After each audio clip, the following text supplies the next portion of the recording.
Sir, Ishita দিদি বলল যে বর্দার মৃত্যুর জন্য নাকি আপনি দায়ী না।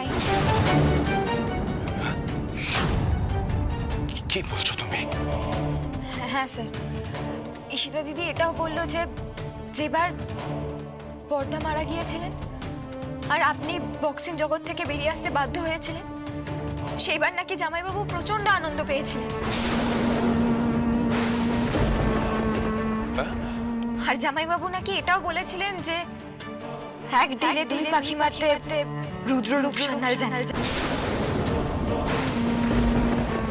আচ্ছা স্যার, দুটো দুর্ঘটনায় তো একসঙ্গে ঘটেছিল, মানে আপনার বক্সিং জগৎ থেকে বেরিয়ে আসা আর বর্দার মৃত্যু, তাই না?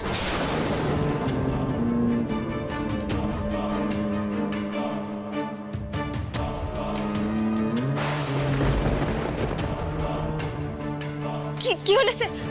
আপনি ঠিক আছেন? জল খাবেন? দাঁড়ান, আমি এক্ষুনি জল দিচ্ছি। ঈশিতার ধারণা তথার মৃত্যুর জন্য রুদ্র দায়ী। আমি আমি আমি আমি আমার দাদাকে শেষ করেছি ফুলকি। আমার রাগ শেষ করেছে আমার দাদাকে। I could not control my anger. End of discussion. Sir, একটা কথা বলুন তো, মারামারির সময় কি জামাইবাবু ওখানেই ছিলেন?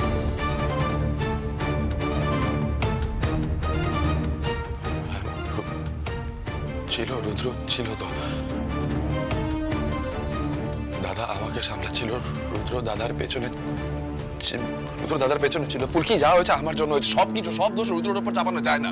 দোষ চাপানো হচ্ছে না স্যার, এটা ঈশিতা দিদির ধারণা। আর আমিও নিশ্চিত যে জামাইবাবু যখন ওই দুর্ঘটনার জায়গায় ছিলেন তখন কোনো একটা কাজটা উনি করেছেন। এখন আমাদের এইটা বের করতে হবে যে এই পুরো বিষয়টার মধ্যে জামাইবাবু কতটা আছেন। ফুলকি কেন বুঝতে চাইছো না? I have done a crime. যা হয়েছে সব আমার জন্য হয়েছে। মারামারি ঝামেলা তো আমি করেছি না। অ্যাক্সিডেন্ট ছিল, কিন্তু ঝামেলা শুধু তো আমিই করেছি।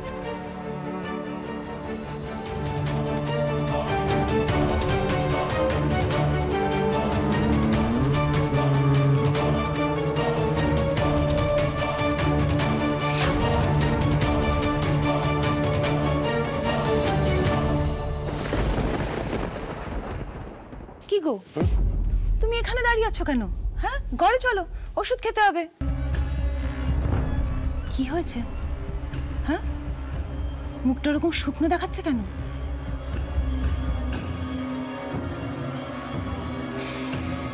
শোনো না, তুমি তোমার আদরের ফুলকিকে বলো রুদ্রর নামে মিথ্যা কুৎসা রটানোটা না এবার বন্ধ করতে।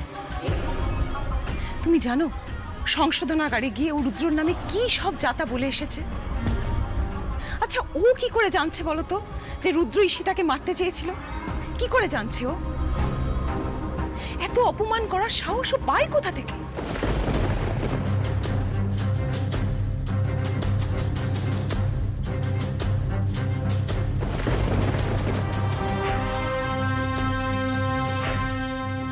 এই ওদের খোঁজ পেলি? একটাকে শেষ করেছি, বাকি সবগুলোকে শেষ করে ছাড়বো, বুঝলি?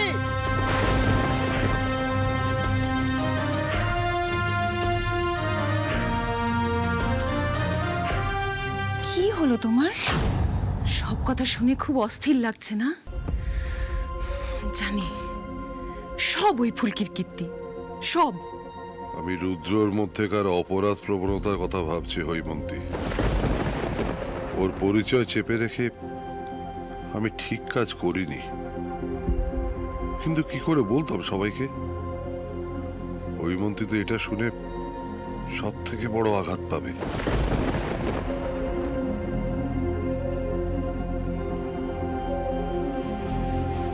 কি হলো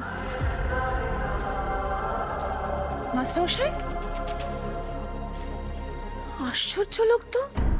এই মানুষকে নিয়ে আমি কি যে করি, এ তো আমার কোনো কথা কানেই নেয় না। মাস্টারমশাই, মাস্টারমশাই শোনো।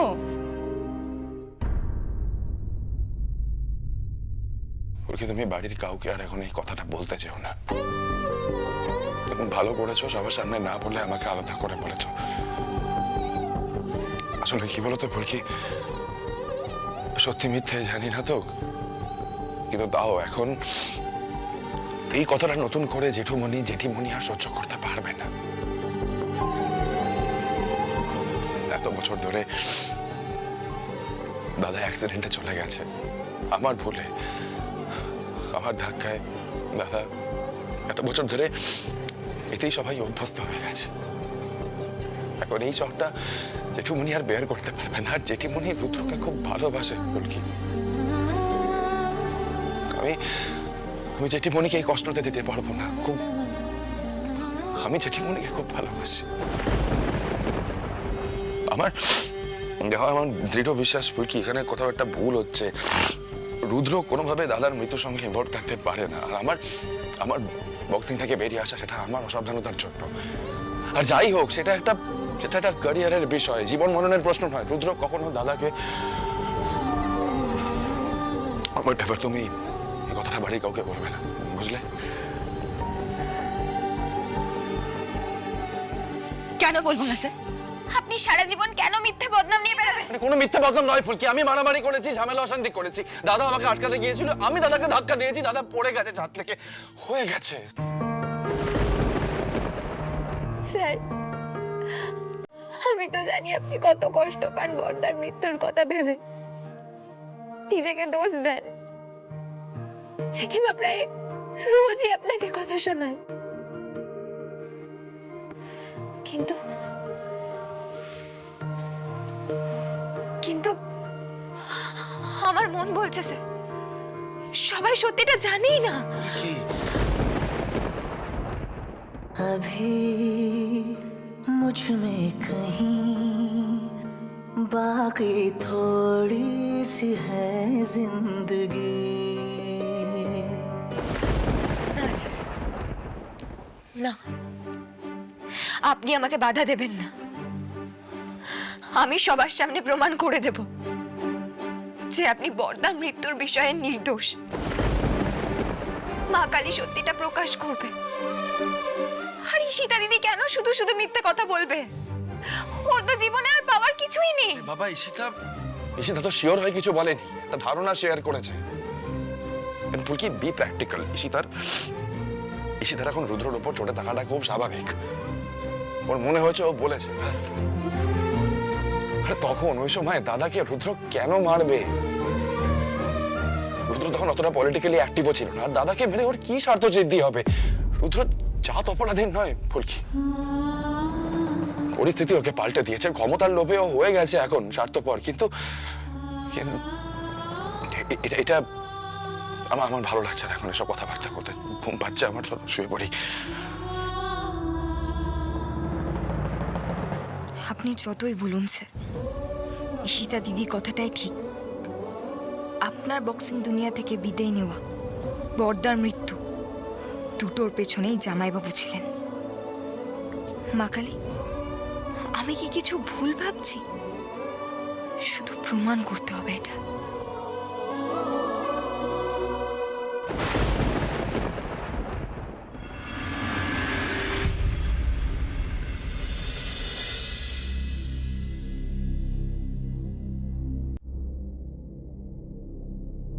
স্যার, স্যার, আপনি কোন সকালে ছুটতে গিয়েছিলেন বলুন তো?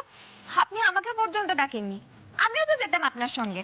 না বলকি, আমি আজকে আসলে আমি একা নিজের মতো ছুটতে চাইছিলাম। ভালো লাগছে এখন, শান্ত লাগছে আগের থেকে। আমি চা করছি। না না, আমি কফি করছি, তুমি পরে করো চা।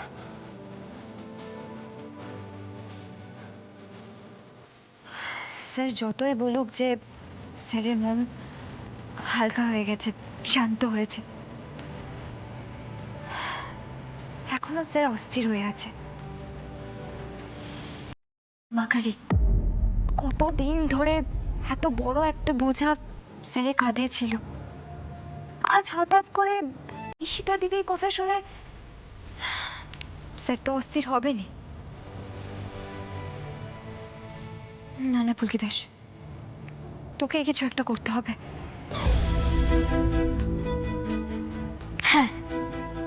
স্যারের কাছ থেকে বকুনি খেতে হবে। স্যার বকুনি দিলে স্যারের মনটা একটু ভালো হবে।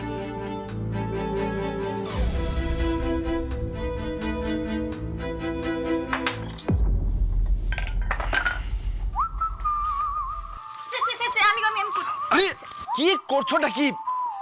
লাগলো তো হাতে? লাগলো তো? এসো এখানে এসো। পারা যায় না একে।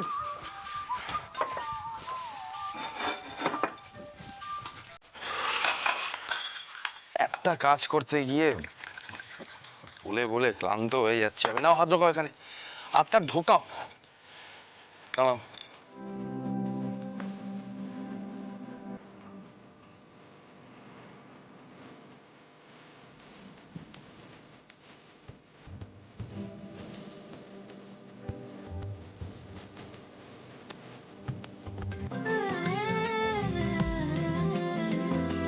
হাজার বার বলেছি সাবধানে কাজ কম করো, সাবধানে কাজ কম করো। ভুলে যাও নাকি যে তুমি একজন বক্সার? হাত ফুলে প্র্যাকটিস করবে কি করে, বক্সিং করবে কি করে এইভাবে? হ্যাঁ, কি এগুলো করে কি প্রমাণ করতে চাও? খুব ভালো স্ত্রী তুমি, হ্যাঁ, পারফেক্ট ওয়াইফ নাকি? কি তাকিয়ে আছো কেন হাঁ করে? ইচ্ছা করছে কানটা টেনে ছেড়ে দিই, কিন্তু পারবো না করতে। সেটা কি দেখছো বলো তো? সব রাগটা বেরিয়ে গেছে তো, মানে মনটা হালকা হয়েছে। এবার সত্যি করে বলুন। মানে তুমি তুমি ইচ্ছে করে নিজের হাতে গরম জল ফেললে যাতে আমার মাথা গরম হয়, আমি চিৎকার চেঁচামেচি করি তোমার ওপর, আর আমার মনটা অন্যদিকে চলে যায়। এটা তুমি ইচ্ছে করে করলে? হে ভগবান, কি পাগল রে বাবা! তুমি কি পুরো পাগল হয়ে গেছো নাকি? মানে তোমার মা কানে তোমার মাথায় প্রপার কোনো বুদ্ধি দেয়নি, হ্যাঁ? নাকি হাত পুড়লে ফোসকা পড়লে প্র্যাকটিস কি করে হবে? না আমাকে বলো, কি করে হবে প্র্যাকটিস? হবে স্যার, হবে, নিশ্চয়ই কি হবে। করে কি করে? আরে বাবা, ফোসকাই পড়বে না। আপনি তো আমার হাতটা ঠান্ডা জলে চুবিয়ে দিলেন। ইম্পসিবল, এটা অসহ্য এটা। কি রে রোহিত, এত চেঁচামেচি করছিস কেন?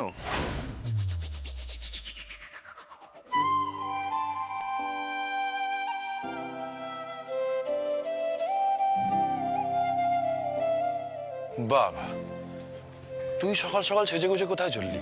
কেন? ডাক্তারবাবু তো বেরোনোর পারমিশন দিয়ে দিয়েছে, আমি একদম ফিট অ্যান্ড ফাইন আছি। আরে একটা জরুরি কাজ আছে আমার। কি কি কাজ তোমার দাদা? আছে কাজ ঈশিতার সাথে। কালকে সব ঘটনাই শুনলাম,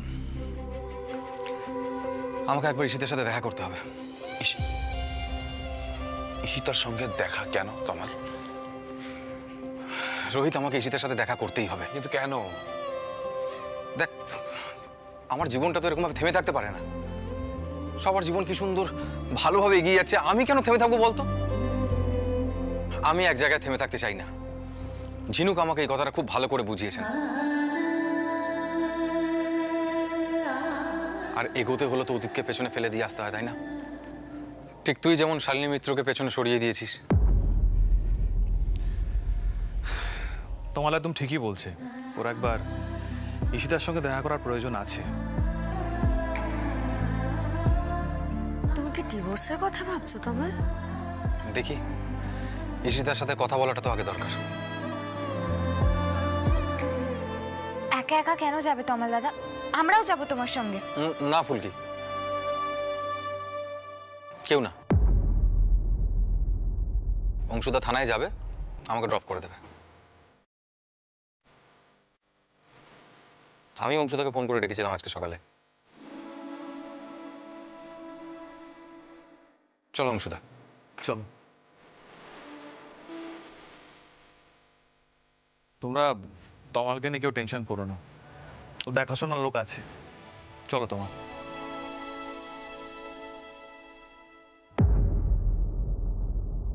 ওমা, বাবা কি ঘরে? এখনো তো বেরোলো না। জানি না আমি কি হয়েছে তোমার বাবার, কাল রাত থেকে গুম হয়ে আছেন।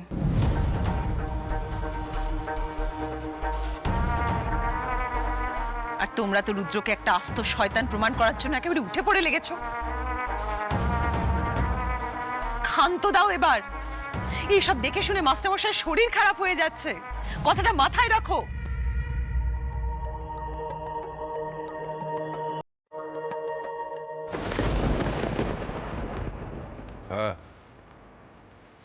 সত্যি তোমার মাস্টারমশাইয়ের শরীরটা খারাপ হয়ে যাচ্ছে।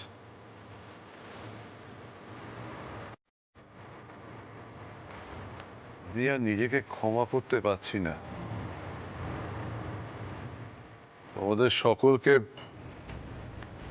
একটা গোপন তথ্য জানানোর আছে।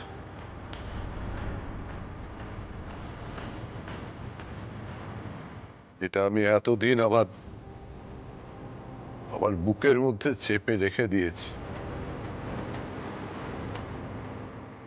গোপন তথ্য মানে কি কি বিষয় জেঠুমনি? রুদ্রর বিষয়।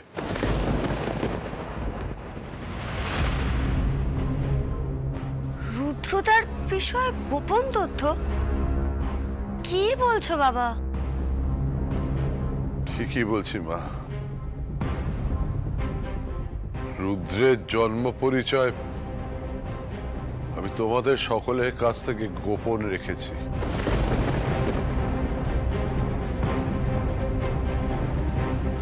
আমি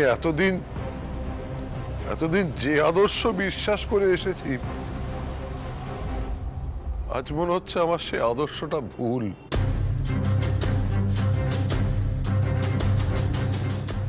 জেঠুমনি, জেঠুমনি চলো, বসবে, চলো চলো বসো।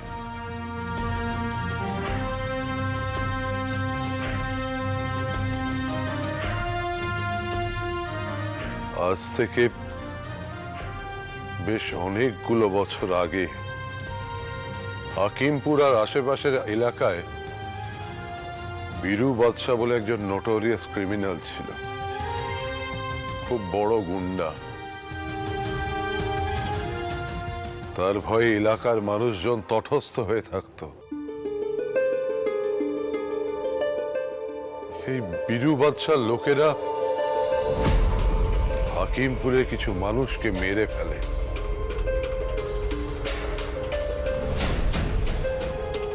তখন উপকূল পার্টির নেতৃত্বে ওই বীরু বাদশার বিরুদ্ধে জনতার গণ আন্দোলন শুরু হয়।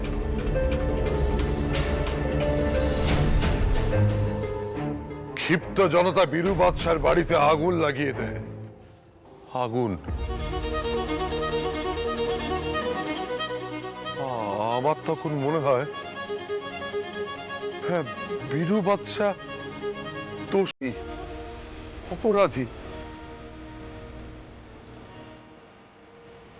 তার স্ত্রী, দুটো ছেলে মেয়ে, তারা তো কোনো অপরাধ করেনি। আমি তখন তাদের গোপনে বাঁচাই।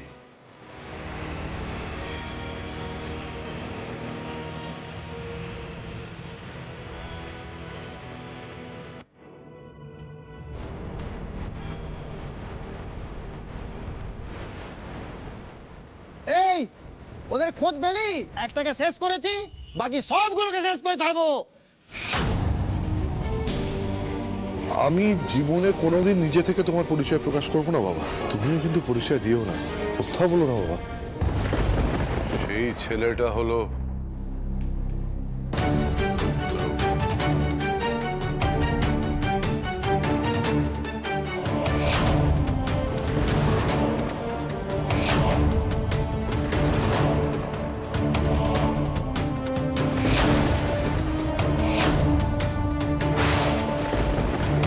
আমি ওকে আমার ভাবশিষ্য করেছিলাম,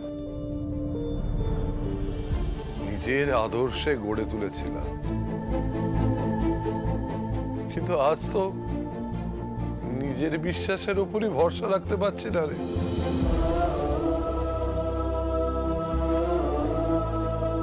রুদ্রর মধ্যে এত রাগ, এত হিংসা, এত ভায়োলেন্স, এসব এলো কোথা থেকে? এসব কি মন গড়া কথা তুমি বলছো মাস্টারমশাই? এসব কি? কই এত বড় একটা কথা তুমি তো আমাকে এতদিন বলনি। আজ যখন রুদ্রর দিকে সবাই আঙুল তুলছে, কোনো রকম কোনো প্রমাণ ছাড়াই আগুন তুলছে, তখন তুমি এরকম একটা গোপন কথা বলছো? কে তোমার মাথাটা খেলো বলো তো মাস্টারমশাই?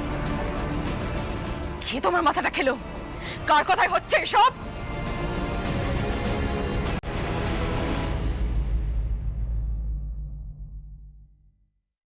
মা কি মাথাটা একেবারে গেছে নাকি? বাবা কার কথায় রুদ্র সম্পর্কে এতগুলো কথা বানিয়ে বানিয়ে বলতে যাবে বলো তো? বাবার বিষয়ে কথা বলছো তুমি, ভুলে যেও না প্লিজ। আর বাবা কেন করলে এরকম? এতগুলো বছর ধরে তুমি এই কথাটা এভাবে কেন চেপে রাখলে?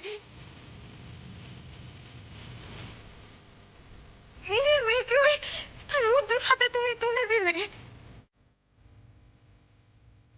বাবা তোমার নিজের আদর্শের প্রতি যদি এতটাই আস্থা ছিল, তাহলে এতদিন ধরে এই সত্যিটা আমাদের জানাওনি কেন? কেন জানাইনি বাবা? কেন করলো এটা?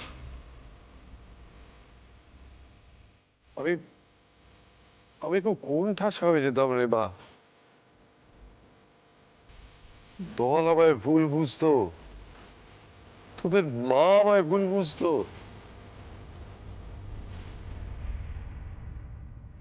বাচ্চা ছেলে মেয়ে দুটো, দুটো নিষ্পাপ মুখ। ভেবেছিলাম ওদেরকে আমি একটা সুস্থ জীবন দেব। জানিস লাবু, রুদ্র খুব ব্রাইট ছিল রে।